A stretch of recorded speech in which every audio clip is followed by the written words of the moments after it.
মারা যেতে পারেন, ইনজুরি হতে পারে, বা আপনার সাময়িক কোনো একটা মানে অসুবিধা হতেই পারে। এটা একটা ঝুঁকি। এখন যে কোনো একটা ঝুঁকি নির্মূল করার ক্ষেত্রে আপনি কি কি পদক্ষেপ ব্যবহার করবেন? মানে কোনো একটা সমস্যা মনে করেন আপনার পুরো বাড়িটা কি হয়ে গেছে, কারেন্ট হয়ে গেছে, কারেন্টে শর্ট হয়ে গেছে। এখন বাড়িতে কোনো জায়গায় ধরলেই আপনার কি করতেছে, আপনাকে শক দিচ্ছে। তো এখন আপনি এটাকে আপনি কি করবেন? ঠিক আছে, বা কোন একটা মেশিন কি হয়ে গেছে, বডি হয়ে গেছে, বা কোন একটা মেশিন আগুন ধরে গেছে। এখন এই মেশিনটা আপনি কিভাবে কন্ট্রোলে নিয়ে আসবেন? প্রথম কন্ট্রোলটা কি? পিপি। আপনার পিপি করতে হবে। আমরা সবাই যেহেতু কি বলে এটাকে লেভেল করে আসছি, তো আমরা পিপি সম্পর্কে সবাই জানি, পার্সোনাল প্রোটেক্টিভ ইকুইপমেন্ট। সবাই কি পিপি সম্পর্কে জানি? জি স্যার, এটা সম্পর্কে ধারণা আছে। তারপরে অ্যাডমিনিস্ট্রেটিভ কন্ট্রোল কি? প্রশাসনিক নিয়ন্ত্রণ। এটা তো সবাই বুঝে যে অ্যাডমিন থাকবে, সেটা তার আন্ডারে এটা নিয়ন্ত্রণ করতে হবে। তারপর এখানে লেখা আছে ইঞ্জিনিয়ারিং কন্ট্রোল। কি লেখা আছে? Engineering control. ইঞ্জিনিয়ারিং কন্ট্রোল কি? মনে করেন কোন একটা ইঞ্জিনিয়ার এটা কি কন্ট্রোল করবে না? অবশ্যই কোন একটা ইঞ্জিনিয়ার এটা কন্ট্রোল করবে। তারপরে কি লেখা আছে? সাবস্টিটিউশন মানে কি? বিকল্পকরণ। ঠিক আছে, বিকল্পকরণ। তবে এখানে হ্যাঁ ঠিক আছে, পাঁচটা আছে তাই না? আরেকটা তো থাকার কথা, অ্যাডমিনিস্ট্রেটিভ কন্ট্রোল, ইঞ্জিনিয়ারিং কন্ট্রোল। এখানে আরেকটা থাকবে, সেটা আমি বলে দিই, সেটা হলো আইসোলেশন। আপনাদের কি ওই সিটে কি আইসোলেশন আছে? জি স্যার, আইসোলেশন আছে। আচ্ছা, ইঞ্জিনিয়ারিং কন্ট্রোল তার মানে কোন একজন ইঞ্জিনিয়ার কি করবে? আপনার এটা নিয়ন্ত্রণ করবে। নিয়ন্ত্রণ করার পরে তার কি করতে হবে? বিকল্পকরণ। তার মানে মনে করেন ওই ইঞ্জিনটা ব্যবহার করা যাবে না, বা ওই যন্ত্রটা ব্যবহার করা যাবে না, ওর কোনো বিকল্প কোনো যন্ত্র ব্যবহার করতে হবে। এইটা হলো সাবস্টিটিউশন। তারপরে আইসোলেশন। আপনি কি করবেন? আইসোলেশন মনে করেন আইসোলেশন এমন একটা জায়গা যেখানে হলো কোনো যন্ত্রপাতি আপনি ওই যে রেখে দিতে হবে, যেটা একদম ডেড। এরকম যন্ত্রপাতি কিছু রাখার একটা জায়গা আছে, সেই জায়গাটার নাম বলে আইসোলেশন, যাতে আপনি ওই যন্ত্রটা ওই জায়গায় রেখে দিতে পারেন। কোনো ধরনের কোনো হ্যাজার্ড ছাড়া ওই জায়গায় কেউ সহজে ঢুকতে পারবে না, সহজে কেউ ওটা ধরতে পারবে না, সহজে কোনো রিস্ক নেই। এটাকে বলে আইসোলেশন। বুঝতে পেরেছেন? জি স্যার। আর ইলিমিনেশন বলতে বোঝায় নির্মূলকরণ। নির্মূলকরণ বলতে বোঝায় যে ওইটা একদম বাদ দিয়ে দেওয়া। তার মানে কি এইভাবে যদি আপনি একটা হ্যাজার্ডকে কন্ট্রোল করেন, তাহলে কি ওই জায়গায় কোনো হ্যাজার্ডের ঝুঁকি থাকবে? না স্যার। স্যার এগুলো কি ধাপ মুখস্থ করতে হবে? এটা অবশ্যই মুখস্থ করবেন। আমাদের অ্যাসেসমেন্টটাও ছিল। আমাদের এই এলিমিনেশন। আচ্ছা, এটা আপনার ওই শীট অনুযায়ী আপনি করবেন, ওই ফলো করবেন। তো আমাদের এটা পিপি নাই আছে স্যার, লাস্ট স্যার আগের শীটটা নাই, কিন্তু এই শীটটা তো সুন্দরভাবে সাজানো আছে। এখানে তো দেখেন নাই। এটা হলো বটম টু টপ আর টপ টু বটম। ঠিক আছে, একটা বটম টু টপ আর একটা হলো কি টপ টু বটম। এই দুটো মাথায় রাখতে হবে যে একটা হলো নিচে থেকে উপর আর একটা উপর থেকে নিচে। তার মানে একটা হলো পিপি থেকে আর একটা হলো ইলিমিনেশন থেকে। জি স্যার, এটা লাস্টে পিপিএ রাখছে, আর এটা ফার্স্টে পিপিএ দেওয়া। হ্যাঁ এটাই। যদি আপনাকে বলে হায়ারার্কি কন্ট্রোল যদি লিখতে বলে, তাহলে যদি আপনাকে বলে হায়ারার্কি কন্ট্রোলের ধাপ কয়টা, আপনি বলবেন প্রথমে 6টা। হ্যাজার্ড ইনস্ট্রাকশনের হায়ারার্কি কন্ট্রোল কয়টা? 6টা পিপি, অ্যাডমিনিস্ট্রেটিভ কন্ট্রোল, ইঞ্জিনিয়ারিং কন্ট্রোল, তারপরে সাবস্টিটিউশন, ইলিমিনেশন আর আইসোলেশন আর ইলিমিনেশন। এই হলো 6টা। 27 নম্বর আশা করি ক্লিয়ার সবার। এবার দেখি এটা কি উল্টা দিকে লিখলে ভালো হবে নাকি যেভাবে সাজানো আছে ভালো হবে পিপি থেকে? আপনারা প্রথমত এইভাবে নরমাল এইভাবেই লিখবেন। কারণ কি আপনি কোনো একটা হ্যাজার্ড যদি আপনি নির্মূল করতে চান বা চেক করতে চান, অবশ্যই পিপি পড়ে যাবেন। তারপর আপনি হ্যাঁ এটা হলো কি এটা নরমাল। যদি আপনাকে বলে টপ টু বটম, তখন আপনি উড়া দিবেন। আচ্ছা, উল্টা দিক থেকে লাগবে তাহলে। হ্যাঁ, উল্টা দিকে দিবেন। হ্যাঁ, সবার ক্লিয়ার 27 নম্বর? জি স্যার। আচ্ছা, এবার দেখেন what is the PDCA process. এটাকে বলে plan to check out. PDCA কি বলে? Plan to check out. when is it used? when বলতে কি বোঝায়? কখন বোঝায়। আমরা এটা কখন ব্যবহার করি? কখন কখন ব্যবহার ব্যবহার করি। তো আমরা আমরা plan to check plan to আসলে চেক কি আসলে আপনি কি মানে সরি পিডিসি আসলে জিনিসটা কি আসলে জিনিসটা কি plan to check plan to checker. ঠিক আছে ঠিক আছে, এটা কখন এটা আপনি কখন ব্যবহার আপনি করেন ব্যবহার করেন? যখন আপনি যখন আপনি প্রসেস করেন প্রসেস করেন, যখন ইমপ্রুভ করেন, যখন প্রবলেম সলভ করেন সলভ করেন। যদি এবার যদি বলে এবার যে হোয়াট বলে ইজ যে হোয়াট ইজ পিডিসিই পিডিসি, আপনি আপনি লিখে দিবেন PDC is PDC plan is to plan to check checker. Just এটুকু জাস্ট অ্যানসার এটুকু করলে হয়ে অ্যান্সার যাবে করলে হয়ে যাবে। মানে কি মানে কি কোনো যখন আপনি একটা একটা কাজ করার কাজ করার পরিকল্পনা করেন তাহলে আপনি তখন কি করেন আগে প্রথমে প্রথমে প্ল্যান করেন প্ল্যান করেন, তারপর ওই তারপর ওই কাজটা করেন কাজটা করেন, কাজটা করার পর ওই কাজটা কাজটা করার পর ওই চেক কাজটা করেন চেক করেন, চেক করার পরে চেক করার পরে কি করেন? কথা বলেন কথা বলেন। জমা করার পরে চেক করার পরে এটা কি এটা কি এটার মানে এটার কি মানে কি? এক এক চেকার এটা মানে কি এটা মানে বলতে কি পারবেন বলতে না পারবেন না? স্যার এটা কখন এটা কখন করি?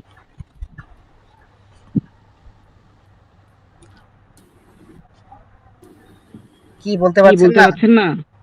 স্যার কার্যক্রম মানে কাজ। আপনারা কোনো কাজ করা দুজন বলতে না দুজন না তিনজন তিনজন বললেন শেষ বললে হয়ে শেষ গেছে হয়ে গেছে। স্যার আমরা তো এরকম মিনিমাম অতটা ভাঙ্গে পড়ে নেই, মানে এখানে বাংলায় যেরকম দেওয়া আছে এরকম পড়ছি, আর এই যে মানে এই পিডিসি এর এই ফুল ফর্ম এটা পড়ছি আর কি, এরকম পড়ে গেছি। স্যার মানে তো হচ্ছে ওনাদের কাজ।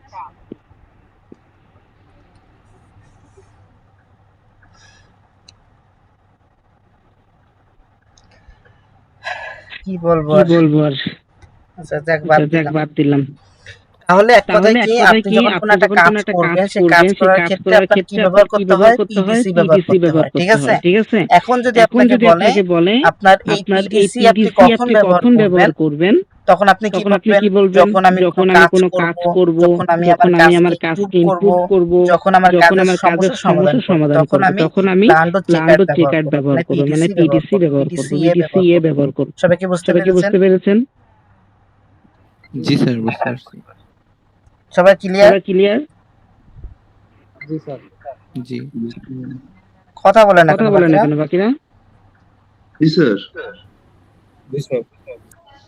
আচ্ছা এবার দেখি এবার আমরা দেখি আমরা পিডব্লিউডি বা পিডব্লিউডি বা disability support. PWD PWD full form কি ফুল ফর্ম কি? Personal personal disability disability. Personal personal disability কাকে বলে মনে করেন যাদের শারীরিক একটা অক্ষমতা কারো পা আছে, নাই কারো পা নাই, কারো চোখ নাই, কারো কারো মনে করেন হাত যে কোনো একটা অঙ্গহীন বা কারো কারো স্পেশাল নিড প্রয়োজন এরকম কোনো person, sorry sorry special need প্রয়োজন এরকম কোনো পার্সন না, মানে মোট কথায় যাদের কোনো একটা অঙ্গ নাই, যাদের মনে করেন দৃষ্টি দৃষ্টি শক্তি কম, ঠিক আছে যারা প্রতিবন্ধী এক কথা, তারা হলো পিডব্লিউডি পার্সন অথবা ডিসেবিলিটি। পুরোপুরি সক্ষম না তারা। হ্যাঁ হ্যাঁ এক কথা শারীরিকভাবে পুরোপুরি সক্ষম না যারা, তারাই হলো ডিসেবিলিটি পার্সন। এখন এখন আপনাকে বলতেছে পিডব্লিউডি বা ডিসেবিলিটি সাপোর্ট। এখন যদি আপনাকে বলে যে পিডব্লিউডি আপনার একটা ক্লায়েন্ট আছে, বা বা আপনার কোন একজন ট্রেইনি বা স্টুডেন্ট আছে আপনার ক্লাসরুমে, এখন তার জন্য আপনি কি কি সুবিধা আপনি কি করবেন? তার জন্য কি ব্যবহারযোগ্য আপনি করতে পারেন, তখন আপনি এখানে এগুলো ব্যবহার করতে পারেন। ঠিক আছে ঠিক আছে, অ্যাক্সেসিবল বিল্ডিং, তারপরে তারপরে এখানে লেখা সহায়ক যন্ত্র ব্যবহার করা, ইনক্লুসিভ এডুকেশন। ইনক্লুসিভ এডুকেশন বলতে কি বোঝাচ্ছে?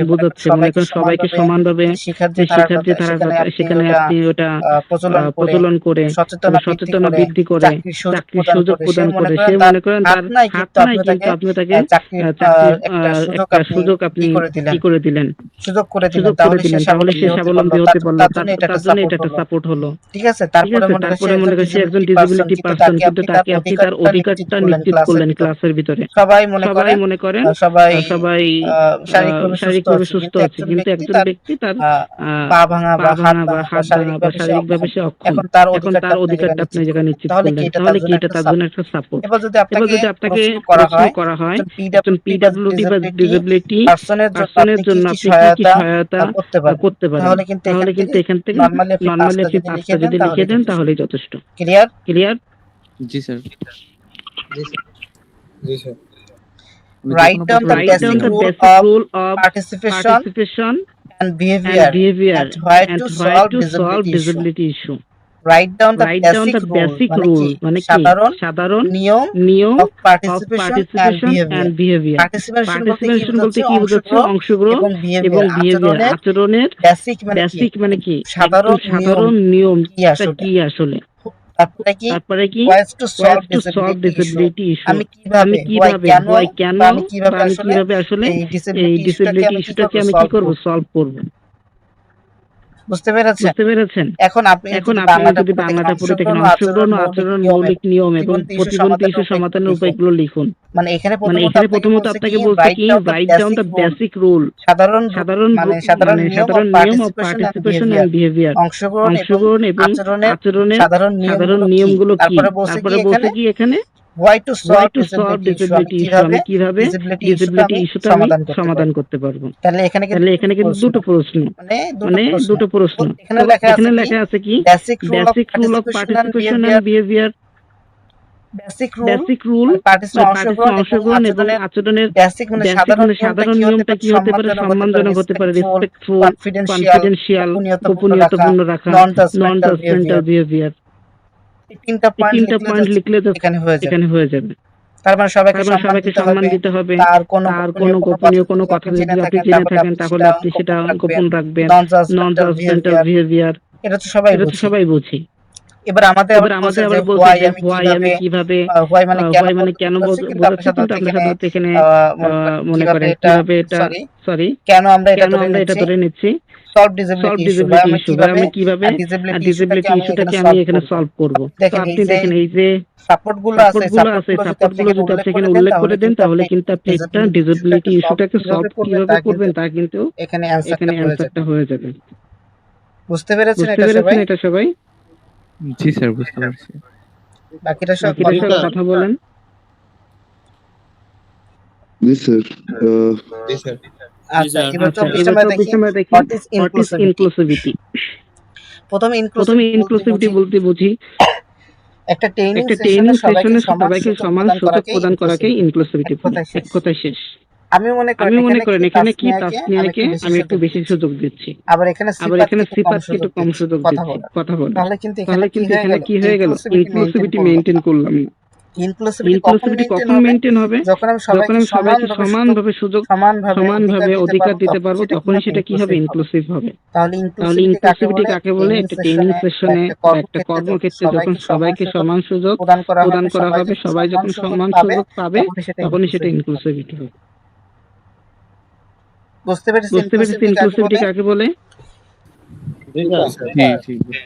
আচ্ছা এবার হচ্ছে why practice inclusivity why মানে কেন ইনক্লুসিভিটি আমি প্র্যাকটিস করব কেন আমি মানে অনুশীলন করব এক কথায় বুঝে প্র্যাকটিস বলতে মানবো বা অনুশীলন করা বোঝায়। কেন আমি ইনক্লুসিভিটি প্র্যাকটিস করব এবার বলেন তো।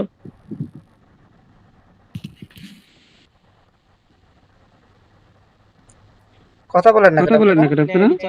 জি স্যার জানো আমরা সবাই সমান কাউকে বেশি জানি বা কি বাড়া মানে সবাইকে নিয়ে যেন সবাই একটা ভালো একটা ফলাফল করা যায় এর জন্যই তো প্র্যাকটিস করব। মূল বিষয়টা এরকম না। সবাইকে সমান সুযোগ সবার সমান অধিকার এবং সুযোগ নিশ্চিত করার জন্য আমরা ইনক্লুসিভিটি প্র্যাকটিস করব। তাহলে দেখেন আপনি এমন ভাবে অ্যানসারটা করবেন যা সবকিছুতে আপনি মনে করেন অ্যানসারটা দিতে পারেন এইভাবে করতে হবে। যে ইনক্লুসিভিটি আমি অনুশীলন বা প্র্যাকটিস কেন করব যাতে সবাইকে সমান সুযোগ এবং সমান অধিকার আমি নিশ্চিত করতে পারি এই জন্য আমি ইনক্লুসিভিটি অনুশীলন করব বা মনে করে মেনে চলবো এটা বোঝাচ্ছে। হাউ প্র্যাকটিস ইনক্লুসিভিটি আমি কিভাবে এটা অনুশীলন করব মানে কিভাবে আমি একটা অনুশীলন করব। এখানে বলছে why কেন করব এখানে হাউ মানে কিভাবে করব। দুটো কিন্তু একটু সেম কিন্তু একটু ডিফারেন্ট। বিষয়টা এরকম না। এখানে কিন্তু আপনাকে ডিসক্রাইব করে বলে দিয়েছে কেন আপনি করবেন কি কারণে করবেন। দেখেন why practice inclusivity এখানে লেখা আছে reason of practice reason বলতে কি কারণ অনুশীলনের কারণ কিন্তু এখানে উল্লেখ করে সবার জন্য সমতা ন্যায্য বিচার নিশ্চিত করা ভালো ফলাফল তার শক্তি বৃদ্ধি করা শব্দটুকু বললাম না, বিভিন্ন দৃষ্টিকোণ থেকে শেখার সুযোগ তৈরি করা, মানসিক সুস্থতা ভালো সম্পর্কে গড়ে তোলা, আইনগত নৈতিক দায়িত্ব পালন করে বিভিন্ন কিন্তু এখানে আপনার টপিক দেওয়া আছে। আপনি এখান থেকে যে কোনো চাইলে 3টা টপিক আপনি এখান থেকে মনে রাখতে পারেন। তারপরে মানে ইনক্লুসিভিটি চর্চার উপায়গুলো আমি কিভাবে এগুলো করতে পারি, মানে কিভাবে করতে পারি, সবাইকে সমান সুযোগ করে মানে সমান সুযোগ বা সম্মান করে আমরা এটা করতে পারি, সবাই অংশগ্রহণ নিশ্চিত করে করতে পারি। বুঝতে পেরেছেন? বিশেষ চাহিদা ব্যক্তিদের জন্য আমি তাদের উপযোগী পরিবেশ তৈরি করে আমি কি করতে পারি, ইনক্লুসিভিটি নিশ্চিত করতে পারি। আমি অ্যাজ এ ট্রেনার মনে করেন কারো 3 তলায় উঠতে অসুবিধা হবে, তার জন্য আমি কি করলাম, লিফটের একটা ব্যবস্থা করলাম প্রতিষ্ঠানকে বলে। তাহলে কি হলো এখানে, ইনক্লুসিভিটি আমাদের মেইনটেইন হয়ে গেল। ইনক্লুসিভিটির ভিতর কয়টা লেখলে ভালো হবে, মানে কয়টা যদি আমি দেখি? শুনুন, আপনার স্ট্যান্ডার্ড 5টা করলে সবথেকে বেশি বেটার হয়। 5টা, জি স্যার, 5টা বা 3টা আসে সাধারণত। এবার দেখেন প্রিন্সিপাল অফ ইনক্লুসিভিটি, দেখেন একটা কোশ্চেনের ভিতর কতগুলো question. What is inclusivity, why practice inclusivity, how practice inclusivity, principal of inclusivity. Principal বলতে কি বোঝায়, মূল নীতি বা মূল জিনিসটা কি, ইনক্লুসিভিটির মূল জিনিসটা কি। আমরা যদি নিচে যাই, এখানে দেখা আছে দেখেন ইকুইটি। ঠিক আছে, ইকুইটি মানে কি, সমান সুযোগ বা ন্যায্যতা বোঝানো হয়েছে। রেসপেক্ট ফর ডিভার্সিটি, পার্টিসিপেশন, অ্যাক্সেসিবিলিটি, তারপরে নন কি লেখা আছে, ডিসক্রিমিনেশন, নন ডিসক্রিমিনেশন, তারপরে এমপাওয়ারমেন্ট। এগুলো আপনি কিন্তু দিতে পারেন, যেরকম এখানে বাংলায় দেওয়া আছে দেখেন। সবার প্রতি সম্মান দেওয়া, অংশগ্রহণ নিশ্চিত করা, তারপরে মনে করেন বৈষম্যহীনতা রক্ষা করা, ক্ষমতায়ন করা। বুঝতে পেরেছেন? ইনক্লুসিভিটির মূল নীতিগুলো আসলে কি, এগুলো ব্যাখ্যা বলতে আপনি যদি বলা হয় প্রিন্সিপাল অফ ইনক্লুসিভিটি বলতে আপনি কি বোঝেন। আপনি যদি এগুলো নিশ্চয় নিয়ে একটু ঘাটাঘাটি করেন, আপনি বাংলায় 5 লাইন লিখতে পারবেন। এই জন্য আপনারা এগুলো নিয়ে ডিসক্রাইব করে পড়াশোনা করার চেষ্টা করবেন, তাহলে আপনি সহজে এগুলো কি করতে পারবেন।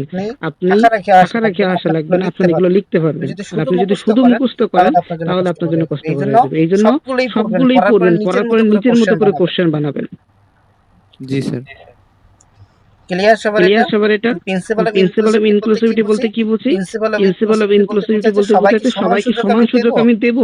এই সমান সুযোগ দেওয়ার মূল কারণটা আসলে কি, মূল নীতিটা আসলে কি, তাই আপনাকে জিজ্ঞাসা করা হয়েছে। স্যার বুঝতে পারছি।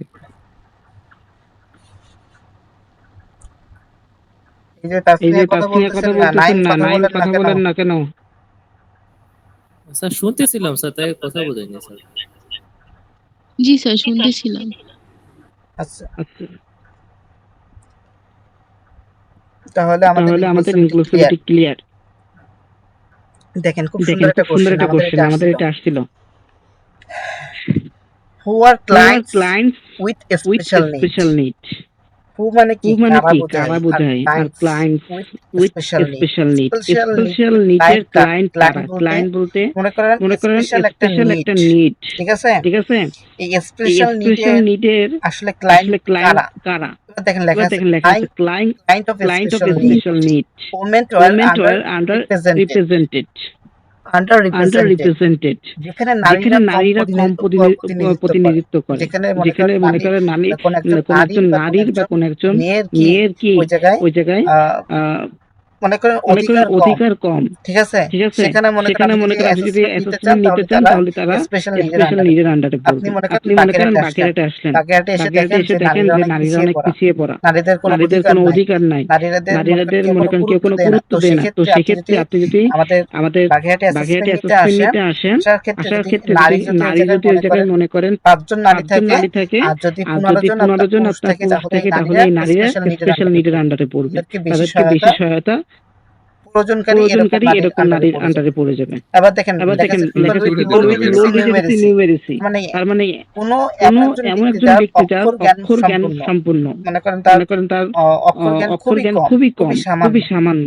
এরকম ব্যক্তি এরকম কি ব্যক্তি কি হতে পারে স্পেশাল নিডের আন্ডারে। তার মানে মনে করেন আপনি যদি কক্সবাজারের দিকে যান বা বা পার্বত্য অঞ্চলের দিকে যান, ওই জায়গার লোকজন কিন্তু অতটা ভালো এক্সপার্ট না, ইংলিশের দিকে হোক, ম্যাথের দিকে হোক, ফিজিক্সের দিকে হোক, সবাই কিন্তু ওইভাবে খুবই দক্ষ না। তাহলে মনে করেন ওই জায়গার ওই লোকগুলো কি হতে পারে স্পেশাল নিডের আন্ডারে হতে পারে। তবে লেখা আছে পিপল উইথ ডিসেবিলিটি, কোন একজন ডিসেবিলিটি পারসন কি হতে পারে স্পেশাল নিডের আন্ডারে পড়তে পারে। তারপর রুরাল এন্ড রিমোট লার্নার, তার মানে কি মনে করেন খুবই প্রত্যন্ত অঞ্চলে যেখানে কোনো বাড়িঘর পাওয়া যায় না, কিন্তু দুই একটা বাড়িঘর দেখা যায় খুবই দূরবর্তী শহর থেকে, ঠিক আছে, যেখানে মনে করেন বেঁচে থাকাটাই কষ্ট, কিন্তু তারা ওই জায়গায় বেঁচে আছে কোনোভাবে। এরাও কি স্পেশাল নিডের আন্ডারে পড়ে যাবে। তারপর মনে করেন এমন কোন যুবক যে ঝুঁকির ভিতরে আছে, সে মনে করেন নেশা করে বা মনে করেন কোনো একটা রিস্কের ভিতরে আছে, সেও কিন্তু আমাদের স্পেশাল নিডের ভিতরে পড়তে পারে। তাহলে স্পেশাল নিড আসলে জিনিসটা কি? এটা হলো সাধারণত আমরা অ্যাসেসমেন্টে ব্যবহার করে থাকি। ওই যে বলে না অ্যাসেসমেন্টে ওর ডিসেবিলিটি পারসন, ওর চোখ নাই বা ওর হাত নাই বা ও একটু শারীরিক অক্ষমতার ভিতরে আছে, তাহলে ও একটু বেশি ছাড় পাবে। ও হলো স্পেশাল নিড পারসন। কোন person? Special need person. Okay এই জন্যই ছাড় দেওয়া হয় যেহেতু ও স্পেশাল নিড পারসন। বুঝতে পেরেছেন? জি স্যার, বুঝতে পারছি। জি স্যার। সবাই ক্লিয়ার? জি স্যার। জি স্যার। লেখা আছে write down support for them. আমি এদেরকে কিভাবে সাপোর্ট করতে পারি, কিভাবে সাপোর্ট দিতে পারি? একজন স্পেশাল নিড পারসন আছে, আমি তাকে কিভাবে সাপোর্ট করতে পারি? এটা কখন থাকবে? এটা ক্লাস টাইমে হতে পারে, একটা সেশন টাইমে হতে পারে, এটা অ্যাসেসমেন্ট টাইমে হতে পারে। কারণ একজন স্পেশাল নিড পারসন কিসে আপনাদের সাথে ক্লাস করতে পারে না? অবশ্যই পারে। আবার একজন স্পেশাল নিড পারসন কি আপনাদের সাথে অ্যাসেসমেন্ট দিতে পারে না?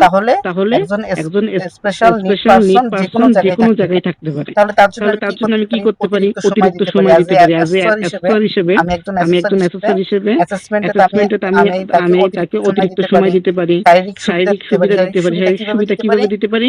মনে করেন তার উঁচু চেয়ারে বসতে তার জন্য সুবিধা হবে, তার জন্য নিচু চেয়ার আছে। সবার জন্য নিচু চেয়ার আছে, কিন্তু তার আসলে উঁচু চেয়ারে বসতে তার জন্য সুবিধা, বা সে যেখানে বসে সেখানে মনে করেন একটা লাইট নাই। কিন্তু এখন কি করা হলো? সেখানে একটা লাইটের ব্যবস্থা করা হলো, সে যেহেতু ভালো করে দেখতে পারে। তাহলে কি তার জন্য একটা শারীরিক সুবিধার ব্যবস্থা করা হলো এখানে। বুঝতে পেরেছেন? তা মনে করেন আরেকটা যদি কথা বলি, এখানে ভাষা সহায়তা। সে মনে করেন শহরে পরীক্ষা দিতে এসেছে বা অ্যাসেসমেন্ট দিতে এসেছে, কিন্তু সে শহরের ভাষাটা বুঝতে পারতেছে না। তো সেক্ষেত্রে তার ভাষা অনুযায়ী তাকে বোঝা দেওয়াটাও কি একটা সাপোর্ট। এবার কি এটা বুঝতে পেরেছেন? জি স্যার। কথা বলতে হবে, যারা বুঝতে পারছেন তারা একটু কথা বলতে হবে। এবার দেখি আমরা হঠাৎ মেথড অফ গ্যাদারিং এভিডেন্স, একটা এভিডেন্স গ্যাদার করার জন্য একটা এভিডেন্স হওয়ার জন্য কি মেথড দরকার বা কি মেথডগুলো প্রয়োজন। ঠিক আছে, মেথড অফ গ্যাদারিং এভিডেন্স একটা প্রমাণ হতে গেলে কিছু মেথড গ্যাদার করা। জি উপরে ছিল একটা প্রশ্ন এরকম। হ্যাঁ, তাহলে একটা এভিডেন্স গ্যাদার করতে গেলে মানে কি হতে গেলে কিছু মেথড আপনার কি করতে হয়, ফুলফিল হতে হয়। যেরকম প্র্যাকটিক্যাল ডেমনস্ট্রেশন হতে হবে, রিটেন এক্সাম হতে হবে, ওরাল কোশ্চেনিং হতে হবে। তার মানে কি যখনই আপনার ওরাল কোশ্চেন হবে, রিটেন অ্যাসেসমেন্ট হবে, প্র্যাকটিক্যাল ডেমনস্ট্রেশন হবে, তখন কি হবে? মনে করেন আপনার এভিডেন্সগুলো ফুলফিল হবে। তো একটা এভিডেন্স গ্যাদার হতে গেলে মানে একটা এভিডেন্স হতে গেলে আপনার কিন্তু এইগুলো অবশ্যই লাগবে। তার মানে কি প্র্যাকটিক্যাল কাজ হওয়া লাগবে সরাসরি, তারপরে মনে করেন রিটেন অ্যাসেসমেন্ট হতে হবে, ওরাল কোশ্চেন হতে হবে। বুঝতে পেরেছেন? এবার বলে যে এভিডেন্স গ্যাদারিং মেথডটা কি? তাহলে আপনি বলবেন ডেমনস্ট্রেশন, তারপর রিটেন অ্যাসেসমেন্ট, ওরাল কোশ্চেনিং। আপনি চলে যাবেন আপনার অ্যাসেসমেন্টের দিন। ওই অ্যাসেসমেন্টে কি হয়েছিল? ওই অ্যাসেসমেন্টে আমার প্র্যাকটিক্যাল কাজ করা লাগছিল, তার আগে আমার রিটেন হয়েছিল, তারপরে আমার মনে করেন কাজের পরে আমার ওরাল কোশ্চেন করেছিল না আমাদের? জি স্যার, এগুলো করা হয়েছে। তারপরে দেখেন গ্যাদারিং এভিডেন্স।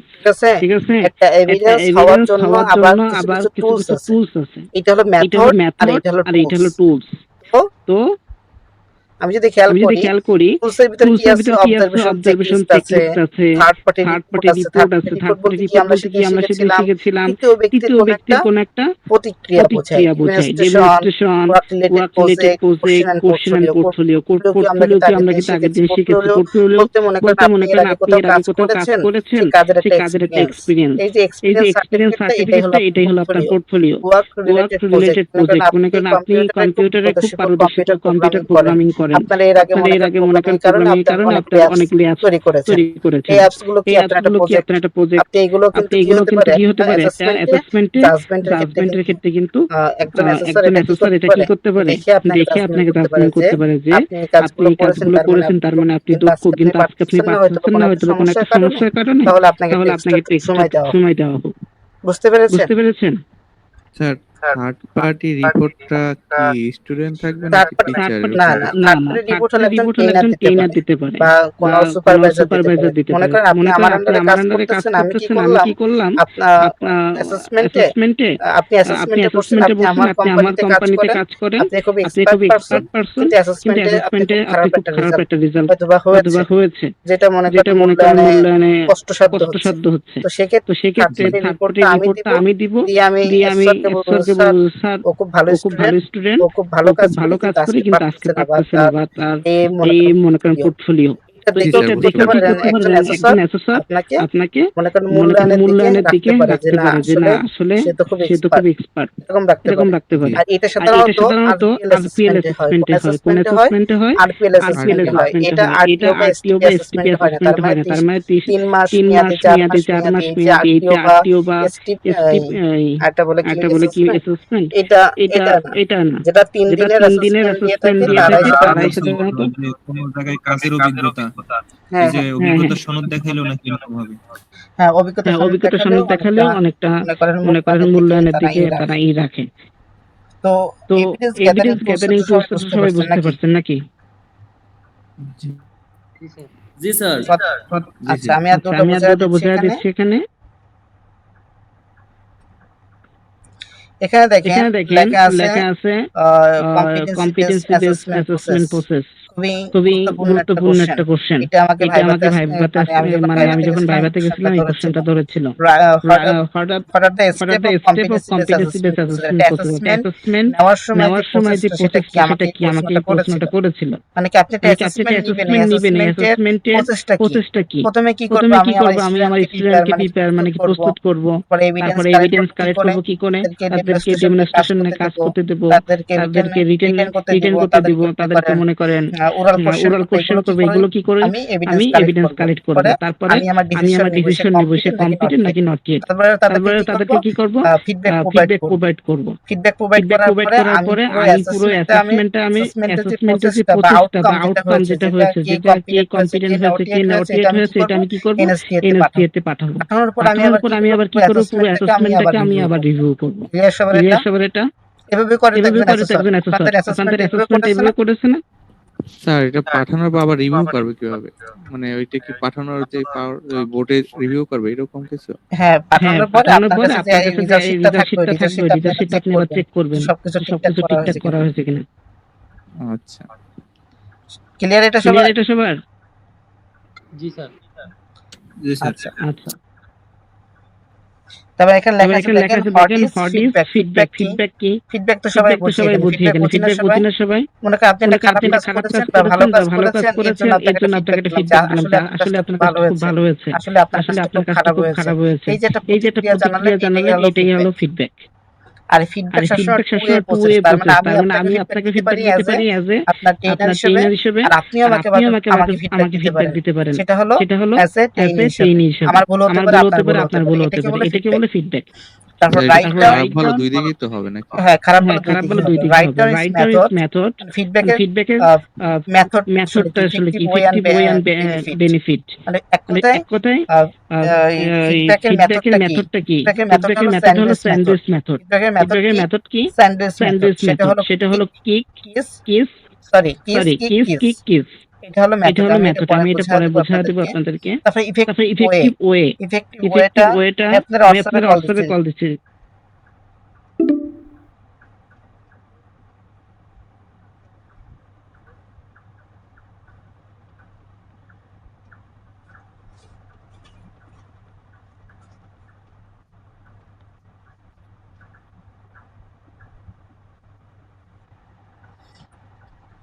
জি স্যার। আচ্ছা, তাহলে আমরা কোথায় ছিলাম? ফিডব্যাকে ছিলাম। ফিডব্যাকে আমরা কি পড়েছি? যে কোনো একটা প্রক্রিয়া দেওয়া মানে প্রতিক্রিয়া দেওয়া। কোনো একটা কাজের হোক বা কোনো একটা ভুলের হোক বা যেকোনো জিনিসের একটা প্রতিক্রিয়াকে স্যার আমার ব্লার দেখাচ্ছে স্যার স্ক্রিনটা স্যার। হ্যাঁ, স্ক্রিন তো দেখতে পাচ্ছেন আমার, তাই না? জি জি স্ক্রিনে ব্লার দেখাচ্ছে। স্যার আবার মনে হয় একটা মিটিং করলে ভালো হইতো, একটু ক্লিয়ার দেখা যায় মিটিংটা। দেখা যাচ্ছে না? ঠিকই তো আছে স্যার। দেখা যাচ্ছে তো। স্যার দেখা যায়, সমস্যা নেই। আচ্ছা, ঠিক আছে। তাহলে জি স্যার এখানে এবার আমাদের হচ্ছে। বলছে কি write down the sorry write down its method. মেথডটা আসলে কি? মনে করেন আমি যে ফিডব্যাকটা দিব, ফিডব্যাকের অবশ্যই একটা মেথড আছে। সেটা হলো কি, প্রথমে কিস, তারপরে কিক, তারপরে কিস। তারপরে কি তাকে প্রথমত তার পুরো ভালো কথাটা বলতে হয়। যেরকম আপনাদেরকে বলছে যে আজকে আপনি পুরো খুব সুন্দর কাজ করেছেন, খুব ভালো কাজ করেছেন, আপনার কাজটা অনেক সুন্দর হয়েছে। মাঝখানে যে কি বলে যে আপনার আজকে এক্সেলের এখানে একটু ভুল গেছে, এই সূত্রের এখানে একটু ভুল করেছে। আবার লাস্টে আপনি কি করলেন, তার পুরো ভালোটা দিয়ে আপনি আবার শেষ করলেন যে আসলে আপনি এখানে আরো ভালো করেছেন, আহ, আপনি এখানে আরো উন্নতি করতে পারবেন, আমি আশা করি, কারণ আপনার অতটুকু মেধা আছে। তার মানে কি, প্রথমে তার ভালো দিকটা বলে শুরু করবেন, তারপর সে যেখানে ভুল করেছে বা তার যেখানে ইমপ্রুভ করতে হবে তাকে সেখানে অ্যাডভাইস করলেন। তারপরে আবার তার ভালো দিকটা বলে আপনি ফিডব্যাকটা শেষ করলেন। তার মানে কি, ফিডব্যাকের হলো তিনটা ওয়ে, মানে তিনটা মেথড। সেই তিনটে মেথড হলো এটা স্যান্ডউইচ মেথড। এই স্যান্ডউইচ মেথডের তিনটা পয়েন্ট। এটা হলো প্রথমে হলো কিস, তারপরে কিক, তারপরে কিস। এবার আপনাকে বলছে কি ইফেক্টিভ ওয়ে অ্যান্ড বেনিফিট। ফিডব্যাকের ইফেক্টিভ মানে কার্যকর ওয়ে, মানে কার্যকর ওয়ে বলতে বোঝাচ্ছে কার্যকর দিক, এবং বেনিফিট মানে কি উপকারিতা বোঝানো হয়েছে। তারপর ইফেক্টিভ ওয়ে কি, প্রথমে এখানে লেখা আছে দেখেন, start by asking the candidate to জাজ how well you she perform. প্রথমে আপনি তাকে কি করবেন, প্রশ্ন করবেন যে আজকে যে তাকে জাজ করা হলো বা পুরো যে পারফর্ম করলো এটা তার কেমন হয়েছে, ঠিক আছে। তারপর এখানে লেখা আছে reinforce all the positive aspect of the assessment. প্রথমে তারপরে তাকে কি করতে হবে, তার পুরো অ্যাসেসমেন্টের পজিটিভ দিকটা তাকে বলতে হবে। এই যে আমি একটু যেটা বললাম আপনাদেরকে। তারপরে লেখা আছে হোয়েন পজিটিভ ফিডব্যাক, যখন আপনি পজিটিভ ফিডব্যাক দিবেন ইজ কল ফর, মানে মোট কথা তারপর আপনি তার গুড জব, নাইস জব, আপনি খুব সুন্দর জব করেছেন, আপনার কাজটা খুব সুন্দর হয়েছিল, এরকম সুন্দর সুন্দর কথা বলে আপনি আবার কি করবেন, ফিডব্যাকটা শেষ করবেন। সবাই ক্লিয়ার? স্যার আরেকবার যদি কিসটা আরেকবার একটু বুঝাইতেন। এখানে যেটা লেখা আছে ভালো করে একটু খেয়াল করেন, এখানে যেটা লেখাই আছে এটাই সেই কিস কি কিস। প্রথমে তার মনে করেন খুব ভালো দিকটা বললেন, যেটা আপনি নোটিস করেছেন, সেই ভালো দিকটা আপনি পজিটিভ দিকটা তাকে উল্লেখ করে বললেন। তারপরে সে যেখানে খারাপ করেছে বা তার যেখানে উন্নতি করতে হবে সেই জিনিসটা আপনি একটা ফিডব্যাক দিবেন। তারপর আবার কি করবেন, তার ভালো দিকটা বলে তারপর শেষ করবেন। বুঝতে পেরেছেন? জি স্যার। জি আচ্ছা, স্যার। তারপরে ইফেক্টিভ হয়ে গেল। তারপরে বলছে কি বেনিফিট। আমাকে যে কেউ ফিডব্যাক দিবে, ফিডব্যাকের বেনিফিটটা কি কি হতে পারে, দুর্বলতা চিহ্নিতকরণ, আমার কোথায় দুর্বলতা আছে, কোথায় আমার ইমপ্রুভ করলে সুবিধা হবে। তাহলে সে কি করলো, এখানে আমার একটা বেনিফিট হলো যে সে আমাকে ফিডব্যাক দিয়ে বললো যে তোমার এই কাজটা করা উচিত হয়নি, তুমি এটা করলে, এটা করো, বাট আপনার এখানে ভুল গেছে, আপনি এটা ঠিক করেন। তাহলে কি আমার ওই দুর্বলতা ঠিক হয়ে গেল। মূল্যায়ন প্রক্রিয়া উন্নয়ন করা, আমি ফিডব্যাক দেওয়ার মাধ্যমে কি হলো, তার কোথায় ভুল গেছে, তার কোথায় উন্নতি করতে হবে সে জানলো। তার মানে তার মাধ্যমে কি হলো, মূল্যায়ন প্রক্রিয়াটা উন্নয়ন করা হলো। তারপরে পরবর্তী প্রশিক্ষণের জন্য নির্দেশনা দেয়া। পরবর্তী সে ফিডব্যাকে যদি ঠিকঠাক থাকে তাহলে আমি তাকে পরবর্তী প্রশিক্ষণের জন্য নির্দেশনা দিলাম। এটাই মূল্যায়ন সিদ্ধান্ত সম্পর্কে ব্যাখ্যা করার সুযোগ দেওয়া।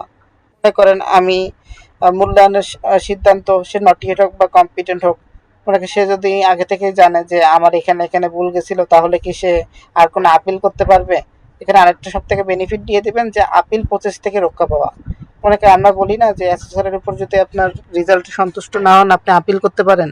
এই আপিলটা আপনি কখন করেন? যখন আপনি জানেন না যে আপনার ভুল কোথায় কোথায় গিয়েছে, আপনি কম্পিটেন্ট হওয়ার যোগ্য কিনা, তখনই তো আপনি আপিল করেন।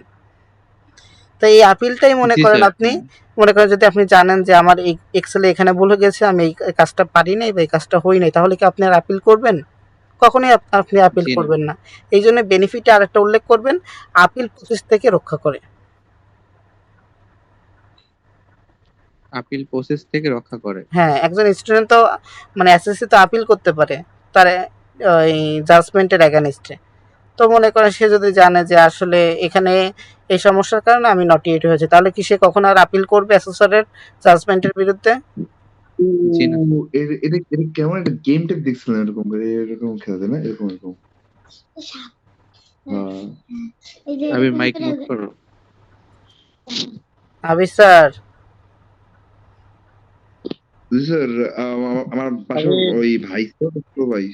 আচ্ছা আজকে তাহলে 9টা থাকলো, আমি আর বেশি বুঝিয়ে দিলাম না। আশা করি এই 9টা কারো সমস্যা নাই। আর আমি শেষ থেকেও পড়লাম, আপনারাও বলেছেন। তো না স্যার, এই নয়টা তো খুব সহজই ছিল। সমস্যা আছে কারো এটুকুর ভিতরে আর? না না স্যার। স্যার। জি না।